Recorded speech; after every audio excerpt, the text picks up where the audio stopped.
Mi nombre es Ángel Emilio Muñoz Cardona, profesional en Economía Política de la Universidad de Antioquia. Me desempeño actualmente como docente e investigador de la Escuela Superior de Administración Pública desde el 2010.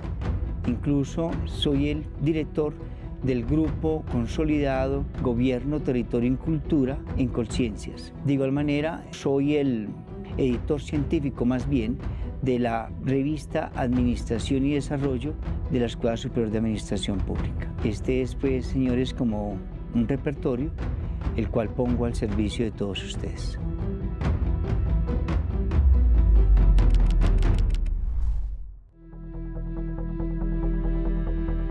Vamos a comenzar formulándonos una pregunta. ¿Cuál es el propósito de las finanzas públicas? Si nosotros queremos responder a esa pregunta, debemos de partir al menos de dar claridad a dos hechos fundamentales. La política fiscal, claro, porque la política fiscal tiene dos instrumentos fundamentales que son el gasto público y el ingreso, o sea, los impuestos. Para yo hablar del propósito de las finanzas públicas, tengo que entender lo siguiente. Primero, que el gasto sea igual al impuesto y que a su vez el gasto cumpla una función fundamental: reducir la pobreza. Si queremos hacerlo, entonces sí podemos tratar de darle claridad a los objetivos de la política fiscal. Observen, amigos, si yo afirmo que la función de la política fiscal son cuatro, el primero de ellos es la función de asignación. Cuando yo hablo de la función de asignación, estoy partiendo del supuesto o de tener claridad de que los ingresos de un municipio, los ingresos de un departamento o los ingresos en Colombia son limitados. Es decir, que el gobierno, para hacer gasto público, no tiene ingresos ilimitados. En otras palabras, tenemos ingresos limitados. Y esos ingresos limitados nos obligan a decir desde una asamblea, desde un consejo, desde un congreso, en qué se debe invertir y en qué no se debe invertir. Obviamente, sin dejar de lado la importancia de los derechos fundamentales. Trato de ser un poco más claro.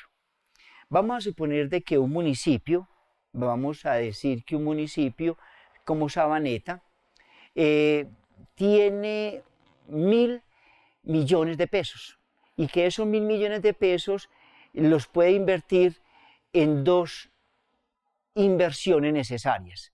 La primera, construir un puente que le permita agilizar el sistema de transporte, aumentar el volumen de producción, sacar más mercancías del municipio hacia otros municipios, generar más empleo, bajar los precios al haber mayor disponibilidad de mercancías. Y la segunda alternativa de inversión es construir un dique para evitar que 15 familias perezcan a raíz de la amenaza de un deslizamiento de tierra. ¿En cuál de los dos proyectos invertir? ¿En el puente o en el dique para evitar de que la tierra se venga? Si le preguntáramos a un economista, rápidamente va a decir allí donde obtengo más ganancia, es decir, donde puedo aumentar el empleo, donde hay mayor nivel de consumo, donde se puede aumentar la producción, y mire que todo eso se traduce en mejorar los ingresos del municipio de Sabaneta. Pero ¿qué nos va a decir la administración pública? No, un momentico, es que prima el derecho fundamental de la vida. Por lo tanto, señor consejo de Sabaneta, señor alcalde de Sabaneta, usted no puede construir el puente sin darle solución, sin quitar el riesgo de perecer a esas 15 familias. Por lo tanto, se debe hacer la inversión es del dique para contener los deslizamientos de tierra. Mire algo tan importante como eso. Ahí las finanzas públicas están permeadas por la administración pública y lograr un uso eficiente en términos de lo social y no exclusivamente en términos de la rentabilidad económica. Una segunda función de la política fiscal es la función de asignación, y esa es muy importante. Es muy importante porque la función de asignación va a quitar a las personas que más dinero tienen para darle a las personas que menos dinero tienen. Es decir, va a cerrar la brecha entre ricos y pobres. Y eso es bueno porque una ciudad que quiere crecer, un país que quiere crecer, debe ser más incluyente, debe ser más equitativo. Un país que quiere crecer debe cerrar las brechas entre ricos y pobres y lograr que su población viva bien, que así existan personas pobres y personas ricas, pero que el pobre tenga calidad de vida, que el pobre pueda tener una educación de calidad, salud de calidad, una vivienda de calidad, ¿cierto? No una vivienda muy grande o muy lujosa, pero sí una vivienda antisísmica, con parques recreativos, con buen sistema de recolección de basuras, con buen sistema de acueducto, con buen sistema de alcantarillado. Y que eso no sea un privilegio solo de las personas con altos ingresos, sino de todos en la ciudad. Es decir, que todos podamos tener calidad de vida. Para eso es la función de redistribución. Y allí se vuelve una función principal de la política fiscal. Podríamos pensar en otra función de la política fiscal, lograr el equilibrio macroeconómico. Ese equilibrio macroeconómico entre la balanza de pagos, los niveles de empleo o reducción del desempleo y control de la inflación. Entonces, a partir de allí, los gobiernos intentan estimular, por decir algo, el empleo, reducir la informalidad, más en un país como Colombia, donde entre el 54 y el 58% de las personas obtienen sus ingresos para sobrevivir del mercado informal. Y eso es muy lamentable, porque si el 58% de las personas, el 54% de las personas tienen que salir a las ventas callejeras, tienen que salir a las ventas informales para complementar sus ingresos, o porque no están vinculados a una empresa, entonces eso nos habla mal de la economía. En otras palabras, en la economía colombiana, ustedes pueden observar que alrededor del 7% de las personas trabajan con el sector público. El 40% trabaja en el sector empresarial, en la economía formal, y el resto está trabajando en el sector informal. Entonces, ahí es necesario que uno de los propósitos de la política fiscal sea generar ingresos para mejorar los sistemas de salud de las personas que no contribuyen, porque no trabajan en empresa, al sistema de la salud o de la seguridad social. Miren que ello convierte una tarea primordial dentro de esas finanzas públicas, como propósito, reducir la pobreza, cómo captar más ingresos, ¿cierto? Para poder lograr ello. Otra de las funciones de la política fiscal, la cuarta función muy importante, es el estímulo a los polos de desarrollo, darle perspectiva de crecimiento a la ciudad. ¿Cómo nos imaginamos el departamento? ¿Cómo nos imaginamos los colombianos a Colombia en el 2030? Entonces, nosotros comenzamos a planear el crecimiento del departamento, el crecimiento de la ciudad, y vamos a trabajar todos juntos por ese crecimiento. Hoy por hoy, por ejemplo, a nivel nacional hay un proyecto que se llama la economía naranja. Y esa economía naranja está buscando una alternativa que a mi juicio es muy buena.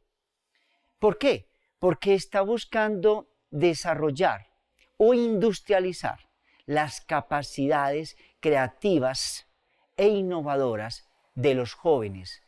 Si logramos esa economía de servicios, si logramos industrializar las capacidades creativas e innovadoras de los jóvenes, podemos darle solución a nuestras economías locales.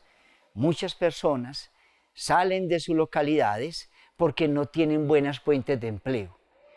Y si algo tiene el ser humano, como diría Yuval Noah Harari, es que el hombre es un ser creativo, innovador, y por lo tanto esas mismas carencias, esas mismas necesidades lo obligan a ser creativo. La ciencia ha progresado de las personas que, queriendo salir adelante, buscan cómo mejorar sus condiciones de vida, cómo mejorar sus conocimientos, cómo hacerse ver. Entonces es aprovechar esas capacidades creativas, esa cultura, para volverla industria y mejorar todas las economías de servicio, como bien lo vienen haciendo otros países, cuando son capaces de vender su cultura. Por ejemplo, como lo hacen los youtubers, como lo hace Greenpeace, como lo hacen una serie que se ve mucho en History Channel, Discovery Channel, y Home and Health, no, Home and Health, en Home and Health, que es novias gitanas. ¿Qué están haciendo los gitanos? Vendiendo su cultura. Cuando yo observo que muestran el sistema de la naturaleza, las riquezas bióticas que tiene Inglaterra, y venden todas esas digámoslo así, todas esas bellezas paisajísticas, es un mercadeo de ciudad. Entonces, allí es lo importante, cuando usted ve aeropuertos, por ejemplo, cómo se vende la imagen de un país y decimos: este país es seguro, aquí controlamos, no permitimos las economías subterráneas, todas nuestras fuerzas del orden están garantizando su seguridad, señor turista, para que venga a mi país, y el riesgo es que te quieras quedar. Entonces miren allí nada más algo tan simple como una política nacional que está buscando que la ciudad, el país, crezca a partir de la capacidad creativa e innovadora de su gente y generen nuevas ideas de crecimiento industrial frente a un gran desarrollo de la economía digital.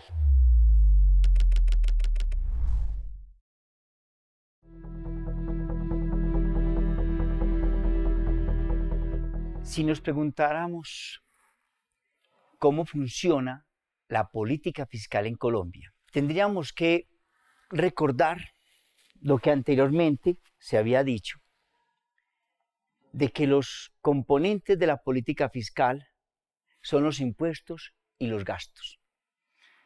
El impuesto y el gasto. A su vez, algunos autores hablan de las transferencias.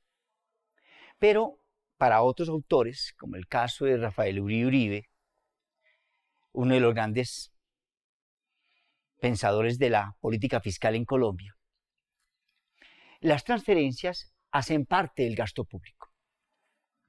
Tanto del orden nacional, obviamente, porque, por ejemplo, en las transferencias estaría el Sistema General de Participación.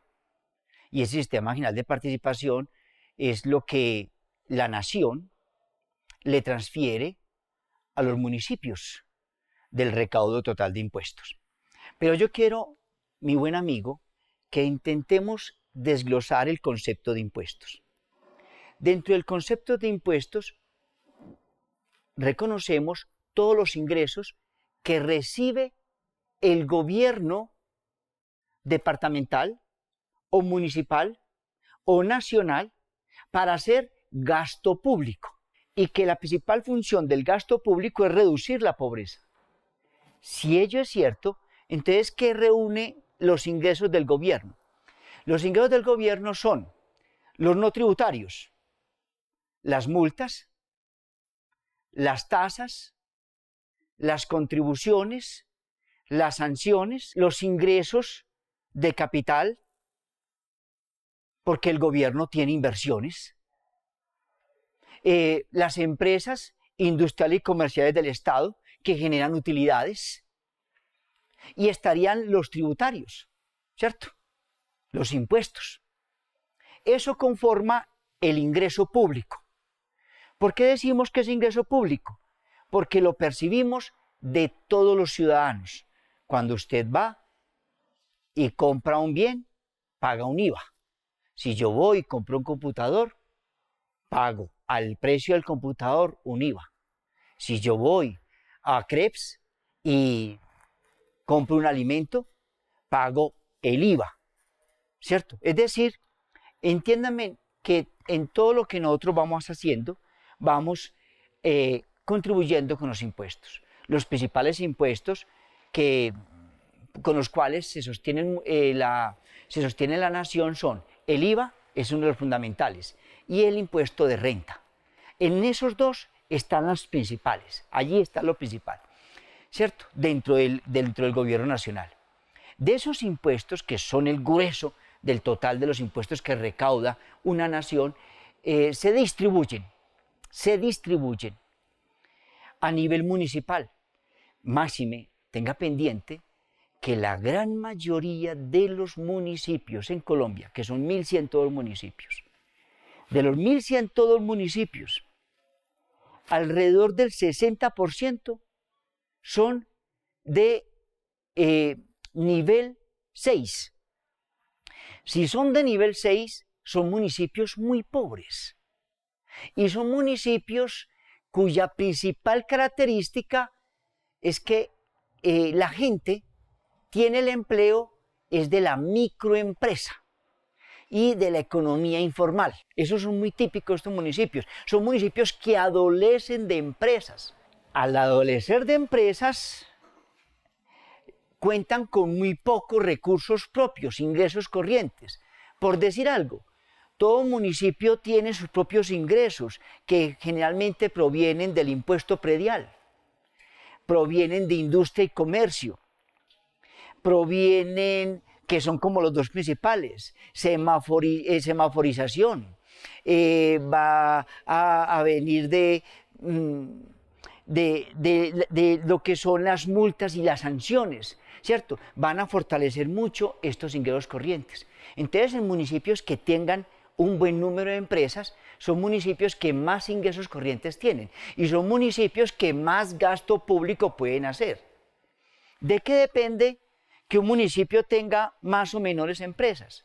Yo me atrevería a decir que dependen mucho de la capacidad de ahorro que son capaces de generar estos municipios. Y ahí es fundamental.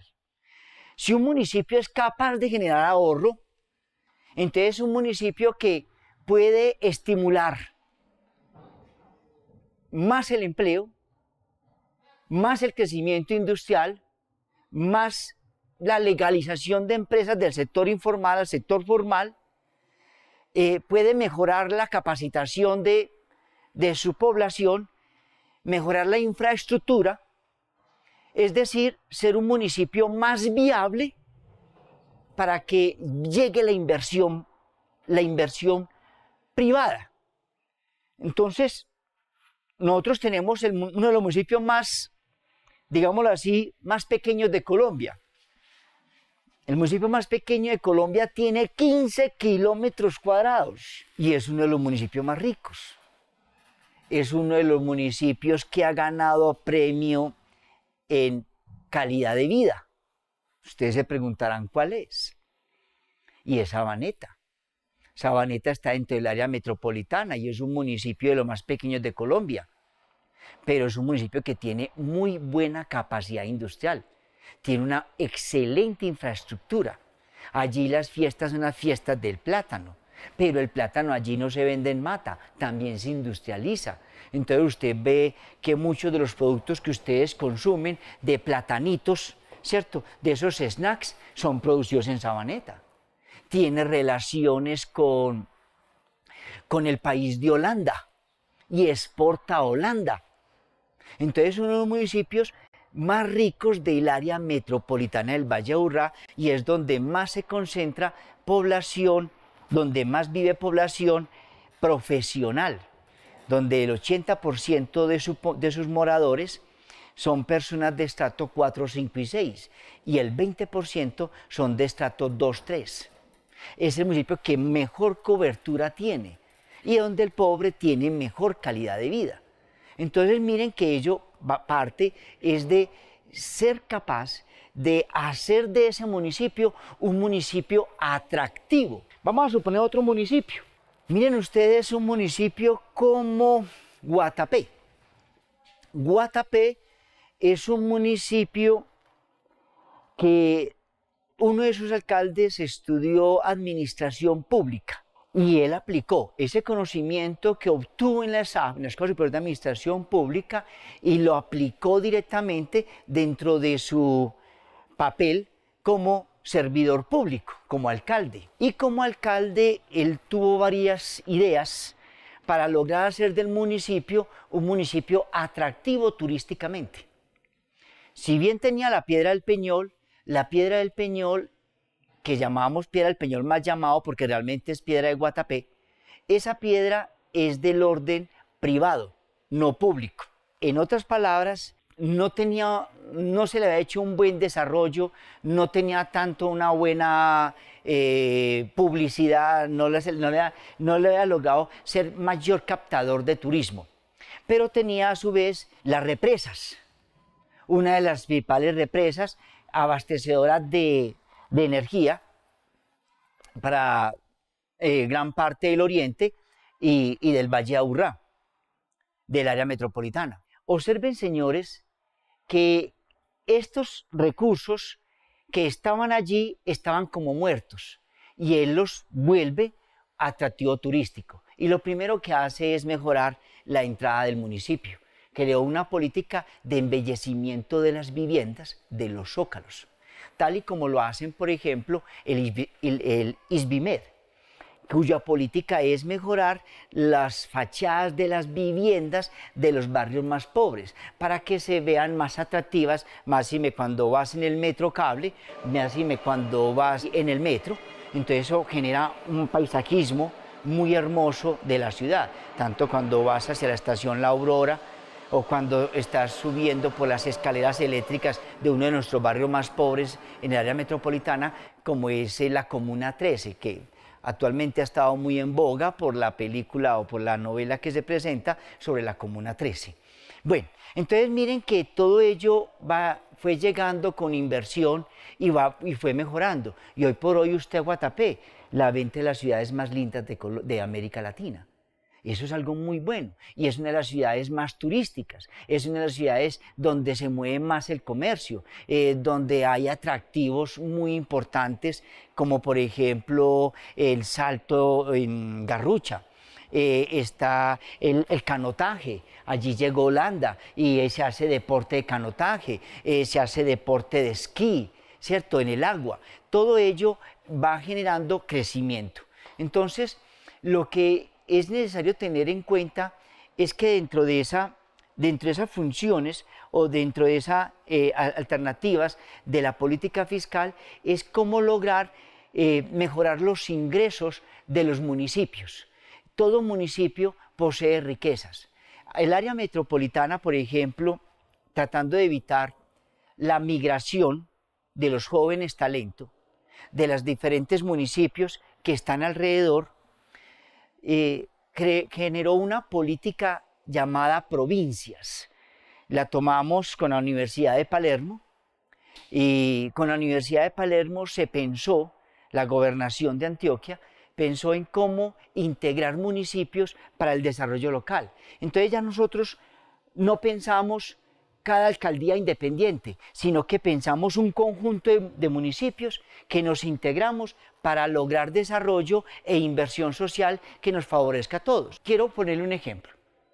Las inversiones públicas generalmente se realizan a partir del tamaño poblacional. Entonces, si un municipio, y todos necesitamos un hospital de nivel 3 para hospitalización, para cirugías y todo lo demás, para poderlos tener, si un municipio apenas cuenta con 500.000 habitantes, nunca lo va a tener. Pero si hay una reunión de 10 municipios y esos 10 municipios ponen 2,5 millones de habitantes, entonces sí se puede hacer el hospital de nivel 3. No importa en qué municipio quede, lo importante es que esté al servicio de la población. Entonces ya nosotros ya no pensamos como que yo soy el alcalde y estas son mis fronteras invisibles de la política. No, nosotros integramos los 10 municipios y el área metropolitana les dice, por cada peso que ustedes ponen, el área metropolitana pone 2 pesos. Y de esa manera logramos crecimientos de 48 municipios integrados alrededor de 3 provincias. La provincia de Cartama, la provincia de Sinifaná, la provincia de San Juan y la provincia de Bosques, Aguas y Turismo. Observen que esto es bien importante, amigos. Es crecer integrándonos, no buscando la rentabilidad de los partidos, no buscando el beneficio propio, sino el bienestar social.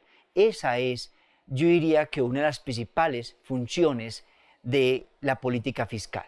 Mejorar los ingresos propios de los municipios, lograr una integración municipal para lograr economías de escala en el gasto público, con mayor beneficio e inclusión social. Esa sería, en mi forma de ver, desde haciendo una lectura hacia dónde va el mundo, siguiendo ese desarrollo social, esa inclusión social, esa capacidad que pueden tener nuestros jóvenes de hacer un mejor país. Es decir, los municipios son lo que sus jóvenes, el sector privado y el sector público son capaces de construir juntos en esa asociación público-privada en bien de la comunidad.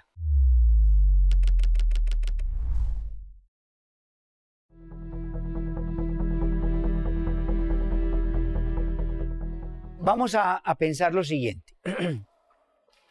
Hagamos la siguiente pregunta.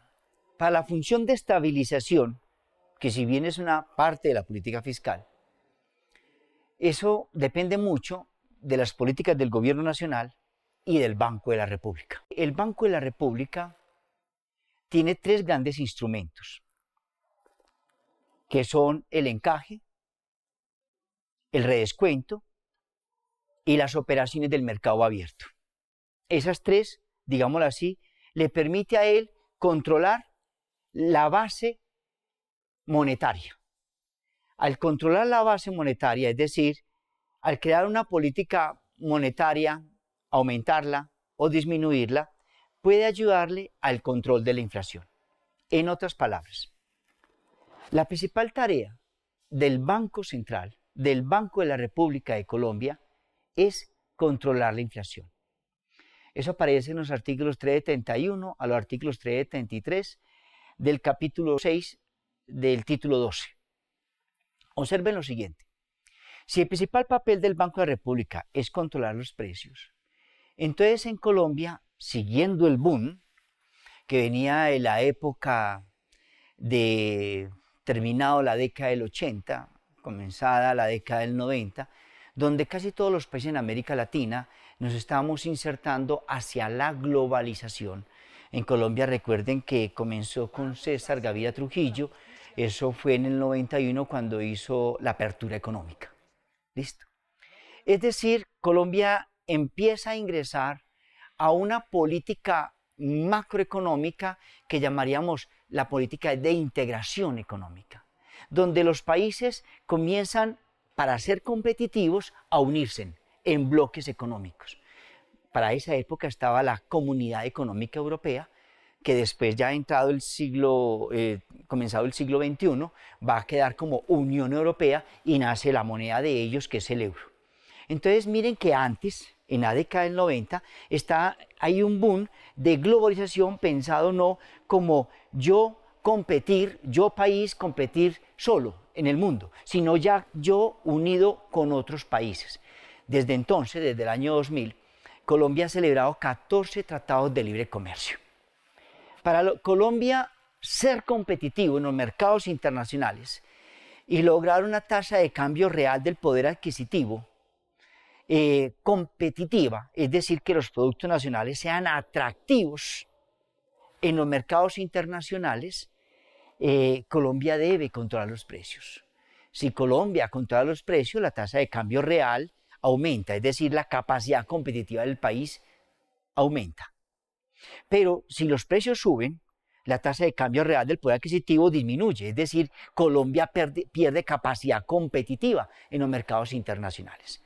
Entonces, siguiendo ese boom, que ya lo había comenzado el Bundesbank alemán, Colombia en la Constitución del 91 le da al Banco de la República autonomía patrimonial, técnica y financiera. Es decir, si bien desde el año 1964 el Banco de la República pasó a ser público, porque antes de 1964 el Banco de la República era privado, ¿cierto? Ya después de 1964 pasó a ser público. Cuando llega 1991, el Banco de la República sigue siendo una entidad pública, pero con una única función: contróleme los precios. Y efectivamente, desde el año 1991 al año 2018, 2019, el Banco de la República pasó de tener una inflación del 21-22% a tenerla en el 3.18, 3.8%. Es decir, nuestra inflación cayó. Y eso le ha permitido a Colombia ser competitiva, pero por precios. Eso lo logra el Banco de la República por dos hechos fundamentales, o dos razones fundamentales. La primera, el Banco de la República es manejado por tecnócratas puros. Es decir, el Banco de la República no es el banco o la caja menor de la clase política. Y eso ya eso marca un contexto distinto. Por eso Colombia no va a tener la misma inflación que ha tenido otros países que la rodean. Tuvo hiperinflación Brasil, la ha tenido Perú, la ha tenido Bolivia, la ha tenido Venezuela, la ha tenido Panamá. Colombia no. Y en Colombia no, porque en Colombia la política monetaria ha sido manejada por economistas con doctorado en economía, preferiblemente en países extranjeros, principalmente Estados Unidos y Alemania. Entonces eso le va a permitir un control, es decir, que el ejercicio monetario esté manejado directamente por personas que saben, los economistas. Y además de que el nombramiento del gerente del Banco de la República no depende del gobierno. Es decir, no lo nombra el presidente, no lo nombran las clases políticas ni las elecciones públicas, sino que es pasada una terna al presidente de la República de 3 personas, una terna de 3 grandes maestros o 3 grandes escritores en política monetaria, y que a su vez son tecnócratas puros, es decir, no están inmersos en un partido político. Eso es muy importante. En Colombia, tanto la Hacienda Pública tanto el Ministerio de Hacienda Pública en Colombia, como el Banco de la República ha sido preferentemente manejada por tecnócratas, personas que saben, y principalmente de origen de economistas con doctorado. Eso es muy importante. Esa autonomía entonces le permite al Banco de la República cumplir una de las funciones que tiene: ser agente fiscal del gobierno, como lo dice el artículo 371 de la Constitución Política. Al ser agente fiscal del gobierno, le puede decir al gobierno: ¿le financio esa deuda o no se la financio?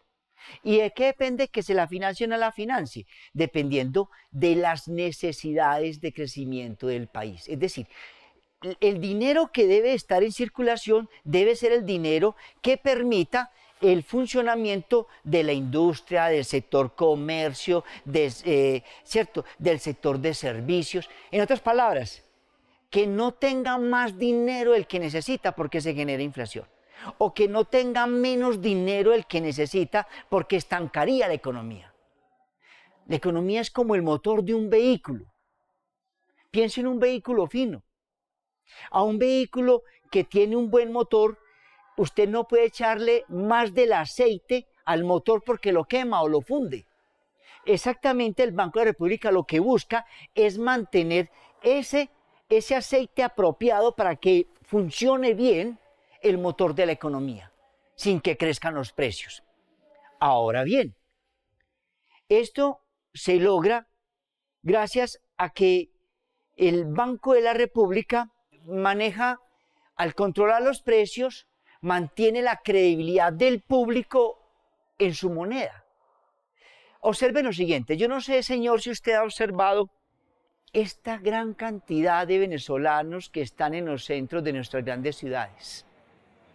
Los ve uno aquí en el centro, aquí en Bogotá. Los vemos en el centro en Medellín, en Cali, en Barranquilla. Y los vemos sentados con señor fajo de dinero. Llévese el dinero, el bolívar que quiera, y deme la moneda que usted quiera. Es decir, esa moneda perdió valor y al perder valor se convirtió en un caramelo. Tan cierto es que a pesar de toda esa gran cantidad de bolívares que tiene, a ninguno de ellos los atracan. Si yo me fuera a sentar, tan siquiera contando billetes, sacando plata del bolsillo en el centro, y me pongo a contar y que la gente me esté viendo, rápidamente me pueden robar y puedo poner hasta en peligro mi vida. Es decir, ese solo hecho muestra cómo la credibilidad del público en su moneda. El venezolano no cree en su moneda. El resto del mundo no cree en su moneda. Por eso las negociaciones últimas que le ha tocado hacer al presidente Maduro ha sido en oro, que hace parte de las reservas que maneja el Banco de la República, ¿cierto? Si nadie cree en mi moneda, tengo un valor de salvaguardia, que es el oro. Recuerden que la moneda primero está mirada en oro.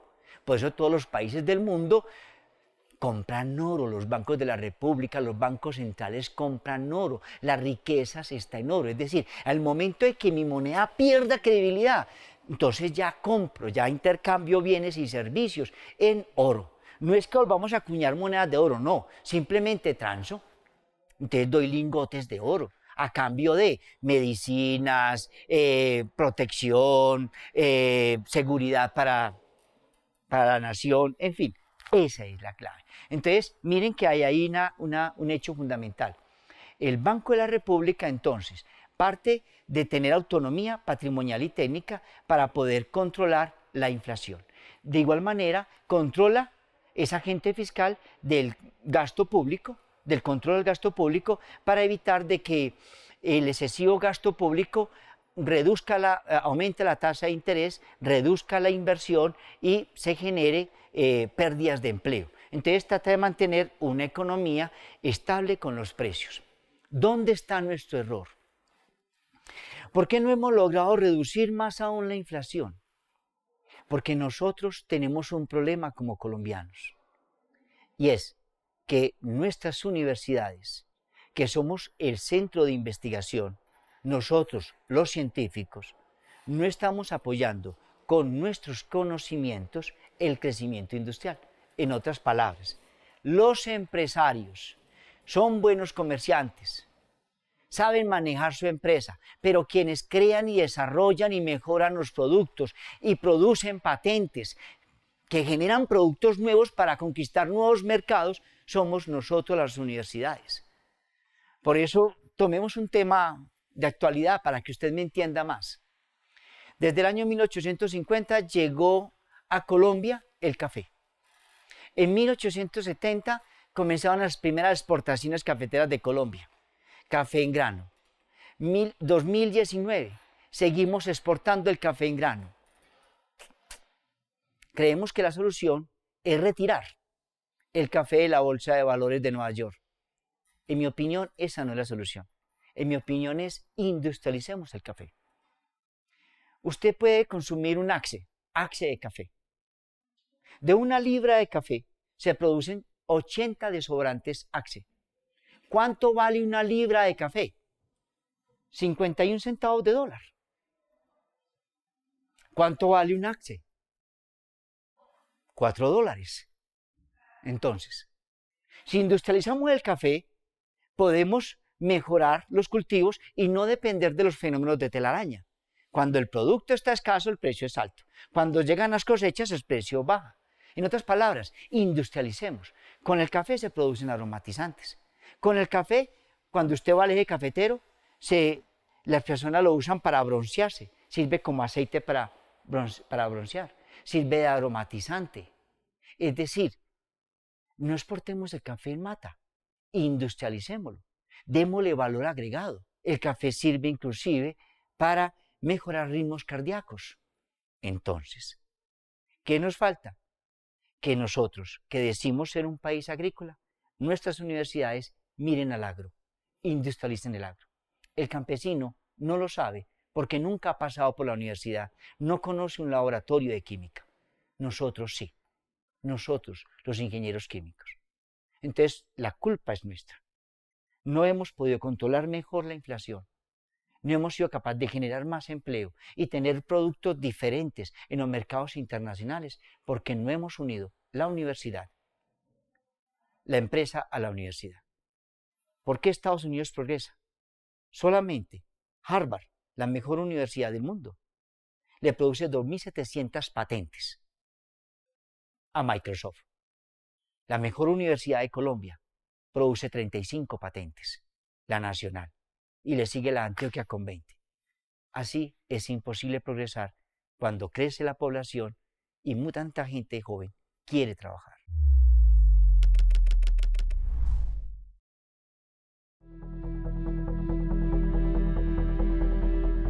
Pensemos por un momento y detengámonos a pensar cómo funciona el gasto público en Colombia y cómo debería funcionar. Tratemos de darle esa connotación, señores. Técnicamente, sabemos que el gasto público tiene una función principal y es reducir la pobreza, mejorar el bienestar social.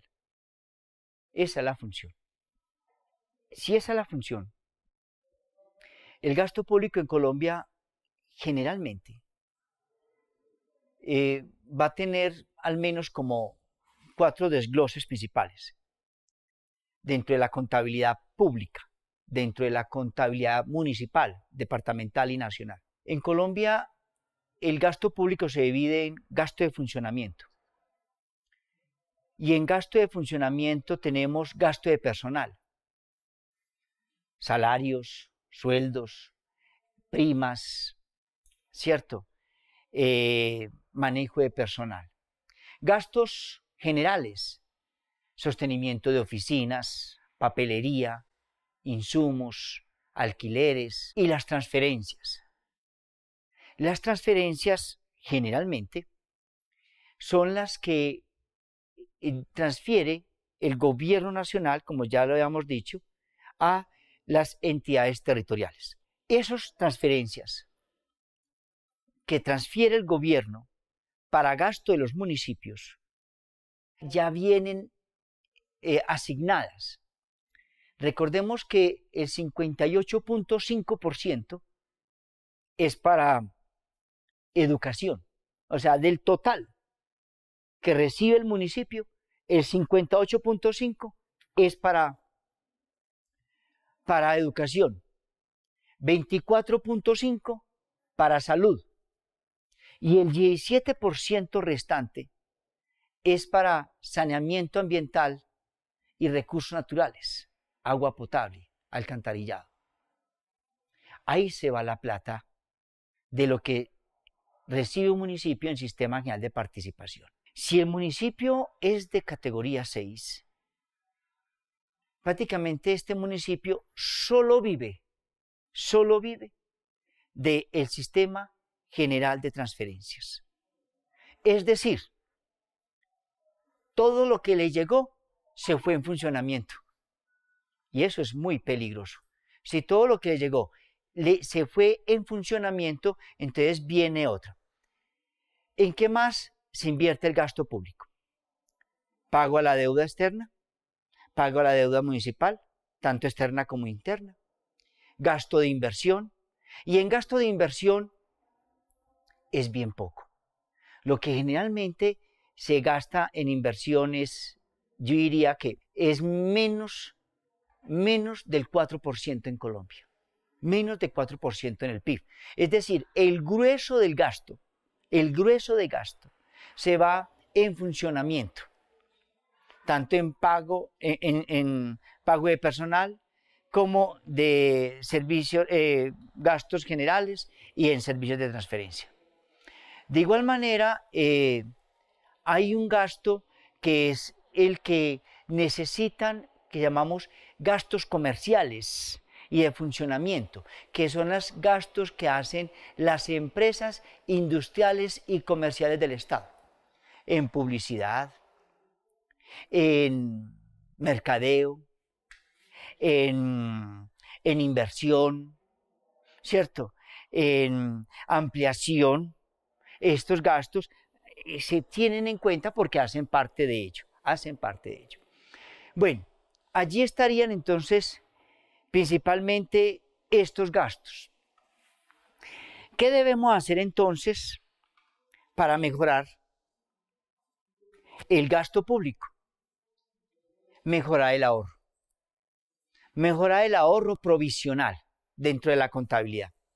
El ahorro provisional está dando cuenta de lo que le queda al municipio después de pagar los gastos de funcionamiento, pagar los intereses de la deuda, ¿cierto? Lo que le queda para hacer nuevas inversiones. Si el municipio no le queda ahorro operacional, el municipio ni siquiera puede endeudarse. Y pasemos eso de lo público a lo privado.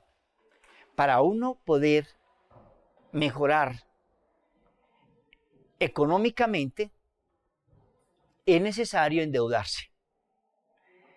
Difícilmente un país, al igual que una familia o una persona, puede mejorar sus condiciones económicas si no se endeuda, si no tiene crédito, si no tiene capacidad de endeudamiento. Entonces, una de las principales funciones del gasto es un gasto en inversión. Como diría Restrepo, Juan Camilo Restrepo, el economista antioqueño Juan Camilo Restrepo, fue ministro de Hacienda. Juan Camilo Restrepo claramente dice, no basta con que los municipios cubran los gastos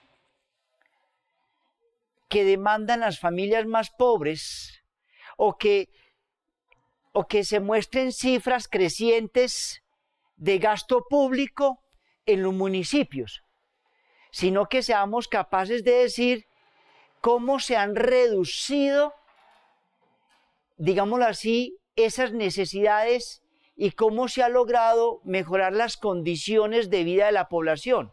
Me hago entender. ¿Cómo se logra hacer un gasto de inversión? Un gasto que a su vez genere. Vamos a suponer que usted no me entiende. Dije que en el gasto del Sistema General de Transferencias, el 58.5 es para educación. Muy alto, supremamente alto. Demuéstreme usted cómo esos municipios retienen a su población joven para que sean creativos e innovadores y ayuden al desarrollo del municipio. Mire que los municipios más pobres son los que más sus jóvenes emigran, salen de esa región y llegan a otros departamentos, a otros municipios que no los hicieron bachilleres, que no los formaron, pero ellos no le ven futuro a ese municipio. Entonces ese municipio perdió el 58.5 como mínimo por 12 años. Un gasto ineficiente. Si yo invierto el 58.5, entonces yo tengo que retener al menos el 70%. Más del 58.5 debo retener de población joven para que sean creadores innovadores y ayuden y fortalezcan el crecimiento del municipio. Eso es lo que dice Juan Camilo Restrepo. Un gasto que sea inversión. No se trata de cobertura, se trata de calidad en la educación, es decir, una educación que sea capaz de transformar el territorio, la localidad. Nosotros podemos llegar y decir, no, aumentamos familias en acción. Estamos ayudando cada vez más, hemos dado mayor cobertura. No, dígame, no me diga cuánto aumentó el gasto. No, dígame, ¿cómo mejoraron las calidades de vida en educación, en reducción de la pobreza, ¿cierto? Es decir, cómo estas personas que vienen desde el año 2000, las familias mejoraron ostensiblemente su calidad de vida y pueden ir saliendo de las necesidades básicas insatisfechas. Y que dentro del índice de desarrollo humano, estas personas ya están se formaron como profesionales y ayudaron a sus familias a salir adelante. Eso es distinto, ya eso es totalmente diferente, porque ya eso es hacer un gasto real, un gasto de inversión. Eso no lo está haciendo Colombia. Si Colombia no hace eso, lastimosamente el gasto se convierte en una carga cada vez más imposible de subsanar. Porque cuando usted monta un subsidio, desmontarlo es totalmente difícil. Y muchas veces esos subsidios, una vez que se montan, se vuelven de enganche político, se vuelven materia electoral. Entonces no hay forma de ir mirando cómo ese gasto público ha sido programado en el tiempo. Se le han tomado realmente indicadores de bienestar y de crecimiento. Si no existen esos indicadores, sino que los indicadores es número de familias atendidas, ¿cierto? Número de recursos asignados. Entonces el municipio se está quedando pobre. Mejor dicho, es lo que decía John Stuart Mill. John Stuart Mill tiene en su libro Clave de la Economía, él nos va a decir de que los gobiernos deben de evitar que el gasto público se convierta en caridad, se convierta en un gasto perpetuo hacia las poblaciones más pobres. Porque si continuamente al mismo individuo, a la misma familia, se le está dando dinero, esa familia, ese individuo, pierde su calidad de ser humano, es decir, de ser racional, creativo, innovador. Es la manera de matar al ser humano, decía John Stuart Mill. A un hombre no debe dársele el dinero, a un hombre debe dársele un trabajo igual o tan penoso que merezca la ayuda del Estado. En otras palabras, no demos la limosna, pongámoslos a trabajar, creemos alguna forma, alguna norma que le podamos pagar diariamente o por horas, sin contrato laboral, pero venga, límpieme las quebradas, límpieme las calles. Es decir, que el individuo se gane el dinero y no que viva de la caridad del gobierno. Y ahí yo comulgo con Milton Friedman desde la cuna hasta la tumba.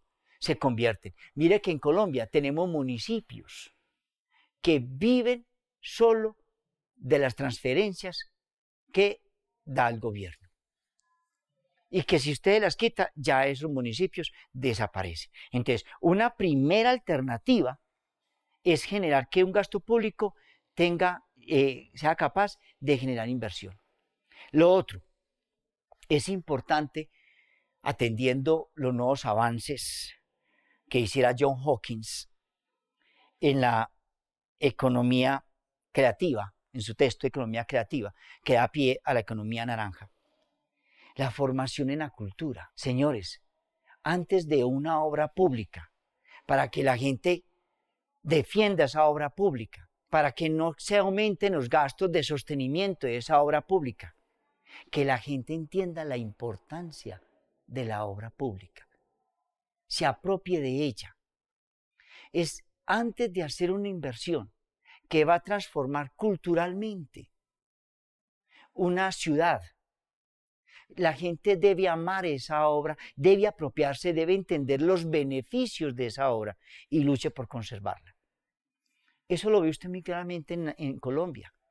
Una cosa es el amor que la gente le tiene al metro y otra cosa, el amor que la gente le tiene a Transmilenio, totalmente distinto. En uno pueden hasta quebrarle los vidrios, en el otro lo conservan, evitan hasta que lo pinten.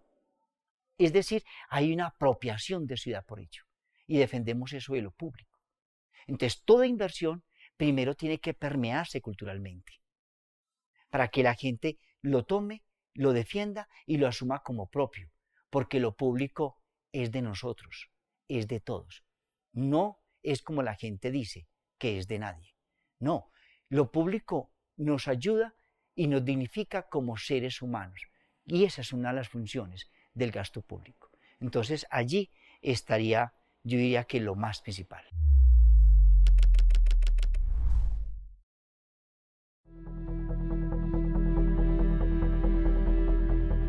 Vamos a hablar de la deuda pública. Creo que en todo lo largo del discurso hemos tratado de hablar de la deuda pública, pero definámosla. Definámosla porque el Banco de la República afirma que la deuda pública es cuando los gastos son superiores a los ingresos públicos. Y hasta ahí llegó.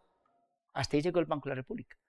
Mas, sin embargo, cuando uno lee conceptos de la deuda pública, tanto de la Hacienda Pública, del Banco Central peruano y del Banco Central de Chile, ellos incluyen dentro de la deuda pública los títulos valores.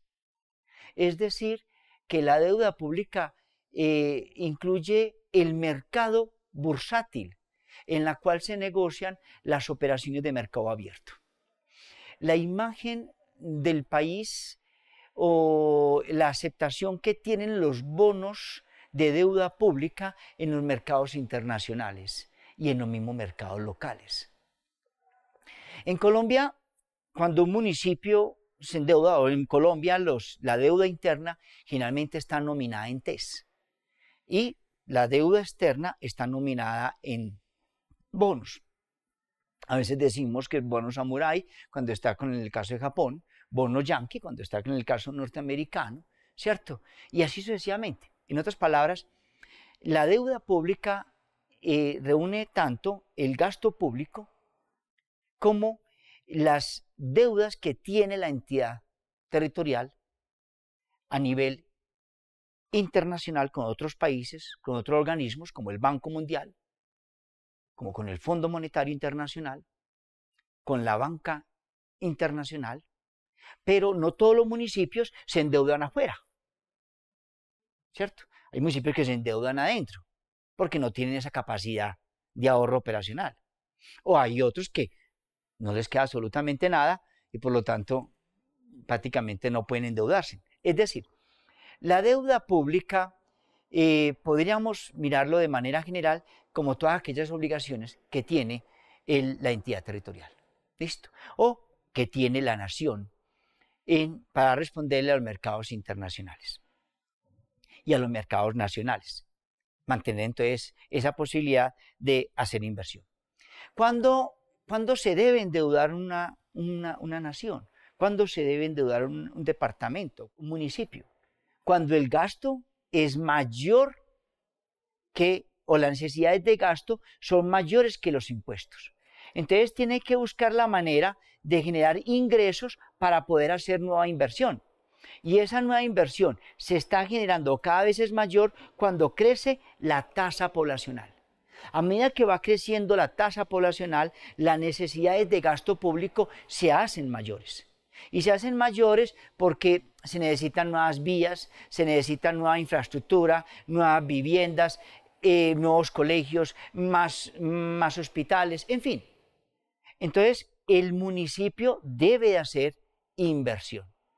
Y esa inversión generalmente está controlada dependiendo de las condiciones financieras municipales. Por ejemplo, si un municipio tiene intereses, para un municipio endeudarse al corto plazo, debe mirar los intereses a la deuda y los divide sobre el ahorro operacional. Los intereses de la deuda sobre el ahorro operacional debe ser inferior al 40%.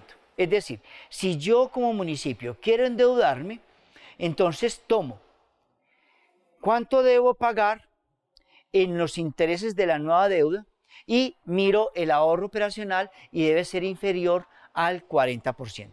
Si es inferior al 40%, yo no necesito permiso del gobierno nacional para endeudarme.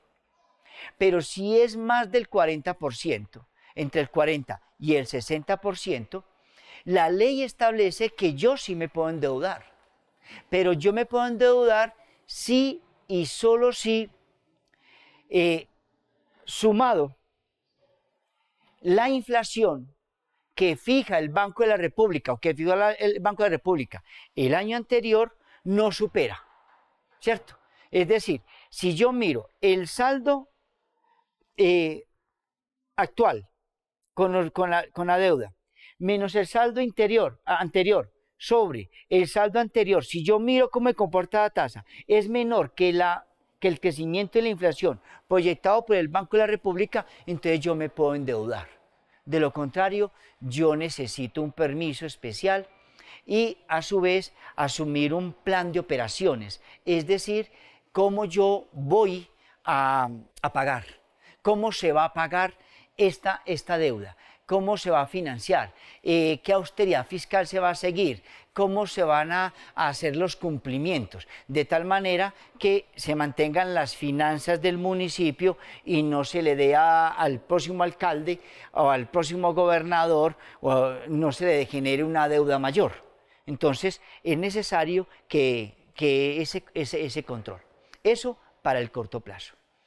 Generalmente el corto plazo, contablemente, es un año. Pero en la economía, el corto plazo pueden ser 6, 7 años. La otra fórmula está dada, inclusive es ya para deudas a largo plazo.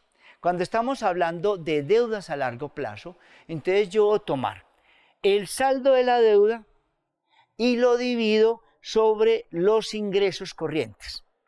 Los ingresos corrientes son los ingresos del municipio, que pueden venir de multas, de tasas, de impuesto predial, aviso y tableros, tránsito, lotería, ¿cierto? Esos ingresos corrientes, en la medida que crezca, puede financiar más fácilmente un endeudamiento a largo plazo. Entonces, si tomo el saldo de la deuda sobre los ingresos corrientes, debe ser inferior al 80%. Si es inferior al 80%, entonces yo puedo asumir la deuda. Y esa deuda debe estar por los 4 años de mi gobierno. No puede ser inferior a los 4 años, porque yo no le puedo dejar al próximo gobernante una deuda, ¿cierto? Él debe recibir y poder lograr su plan de desarrollo, ¿cierto? Su programa, lo que fue su programa de gobierno, poderlo llevar a cabo. Entonces debe ser inferior al 80%. Y si es mayor del 80%, tiene que hacer un plan operativo de cómo se va a cancelar esa deuda. ¿Listo? Observen que eso es algo muy importante. Señores, pero eso cambia. Eso cambia cuando uno mira unas ciertas realidades. Hablo desde área metropolitana, del Valle de Aburrá, que es una de las áreas metropolitanas que mejor funcionan a nivel colombiano, en proyección y en perspectiva financiera. Y hablo del departamento de Antioquia. Es subgéneris dentro de la política nacional en Colombia. Y lo puedo decir con más claridad porque he sido docente de la SAP en Bogotá, de la SAP en Santander, de la SAP en Putumayo, de la SAP en San Andrés Islas, en Guajira. Es decir, he podido andar el territorio. Porque recuerden ustedes que la Escuela Superior de Administración Pública tiene 16 sedes.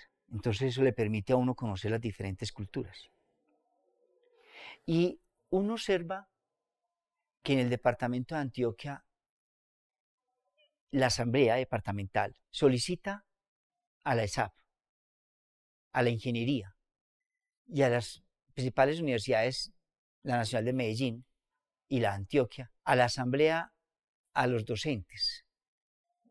Le pide a las facultades que nombren un docente para que vaya a la asamblea en determinados periodos o determinadas fechas. Y yo he asistido por parte de la ESAF. Y construimos el plan de Desarrollo de Antioquia 2030.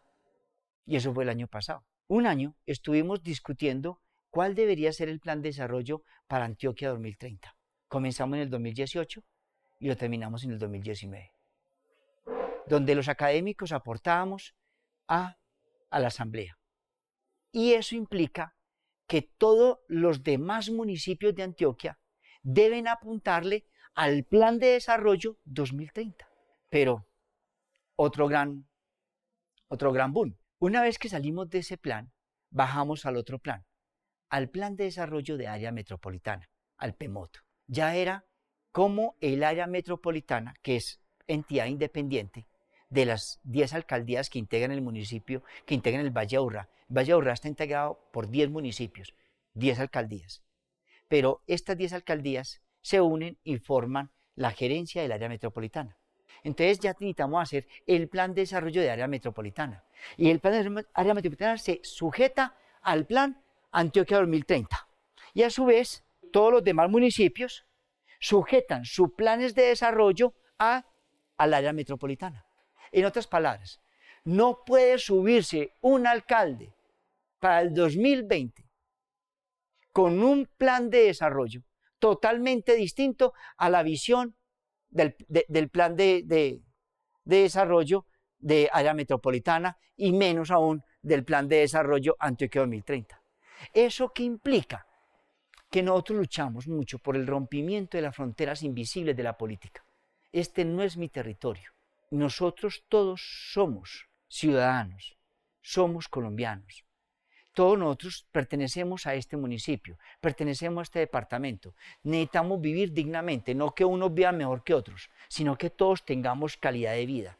Por lo tanto, que las decisiones de desarrollo no queden sujetas a la visión de un servidor público que pudo haber ganado elecciones sin tener conocimiento, sin tener una profesión, sin ser administrador público, sin ser un economista, sin ser un financista público. Si no lo tiene, eso no le va a generar el suficiente conocimiento. Por eso, para todos poder crecer, necesitamos que todos apuntemos hacia la misma dirección. Y eso va generando toda una cultura. Entonces, ¿qué hace la gobernación? Vuelve popular, vuelve altamente público cuál es la Antioquia que vamos a llevar al 2030. Y nos invita a que todos los antioqueños estemos continuamente en ello. Y hace programas continuos de capacitación hacia dónde vamos en el 2030. De igual manera, hace área metropolitana. Y eso es lo que facilita a que todos los municipios paguemos la sobretasa al impuesto predial. Sí, nosotros pagamos más impuesto predial que el resto del país, pero tenemos mejor calidad de vida. Esa es una ventaja número uno. Y lo demostró el DANE en el estudio que hizo en el 2015 sobre felicidad. Lo demostró el índice de felicidad integral, que lo maneja Medellín desde el 2016. Y lo hizo la Escuela Superior de Administración Pública con el índice de felicidad urbana, realizado en el 2018, en el cual se evalúan las áreas metropolitanas. No se evaluó el caso de Bogotá porque ya Cundinamarca venía haciendo unos estudios bien importantes por parte de la gobernación de Cundinamarca y que son bien dicientes. Entonces la gobernación de Cundinamarca evaluó entre ellos a Bogotá, listo, uno de sus municipios. Y a su vez nosotros lo miramos fue desde la región del Eje Cafetero y los Santanderes. Entonces miren, señores, de que la importancia de la deuda pública entendamos que la deuda pública va a surgir cuando el municipio tiene necesidades de más gasto público, hacer más gasto público y no cuenta con los suficientes ingresos. Entonces tiene que endeudarse y se endeuda para hacer esa inversión o para hacer ese gasto público en inversión dependiendo de su ahorro operacional, dependiendo del saldo de la cuenta o del saldo de la deuda, ¿cierto? Dependiendo de los ingresos corrientes. Entonces la tarea número uno es fortalezcamos nuestros municipios. Vamos a tratar de hacer que en Colombia, como dice Ladrón de Guevara, un profesor de la Universidad Nacional aquí en Bogotá, la posibilidad de que hacer empresa comunitaria, o como lo plantea John Stuart Mill, de empresa cooperativa, o como lo plantea la norma para repotencializar las juntas de acción comunal que sacó el gobierno en noviembre del 2018. Es necesario que las juntas de acción comunal sean capaces de construir planes de desarrollo y de crecimiento local. Y para lograrlo, ellos deben convocar a sus ciudadanos, a las localidades, a que juntos piensen cómo mejorar las condiciones del barrio. Y a partir de allí empezasen a generar nuevas ideas de empresa de los jóvenes para el desarrollo local, de tal manera que no se vayan y el barrio siga creciendo. No se convierta en un barrio fantasma o en un barrio donde la delincuencia es más alta porque la pobreza cada vez la asfixia más, donde se generan fronteras invisibles. Entonces, la mejor manera de reducir la pobreza, la mejor manera de reducir la violencia es que a través de las juntas de acción comunal podamos integrar a toda la población joven para el crecimiento y el desarrollo. Eso cambia toda una idea de territorio, toda una idea de ordenación. Y a su vez esto se convierte en agendas locales, ¿cierto? Programas de agendas locales que van a permear los planes de desarrollo o los planes de gobierno de los alcaldes de los municipios. Entonces, generar empresa tipo asociativa, tipo cooperativa, que le permita a la Junta de Acción Comunal tener recursos propios para hacer inversión local y no depender de la voluntad del alcalde o de la voluntad de las clases políticas, es decir, crear un sistema de ordenamiento distinto, donde somos los ciudadanos quienes planteamos el crecimiento local y son ellos quienes deben de obedecer ese plan de desarrollo, tanto desde lo local como desde lo municipal, como desde lo departamental, como desde lo nacional. Es decir, recuperar la democracia. ¿Qué es la democracia? Como decía Karl Popper, la democracia es aquella que cuando no estamos contentos con un gobernante, le decimos que entregue el puesto y lo entrega sin violencia.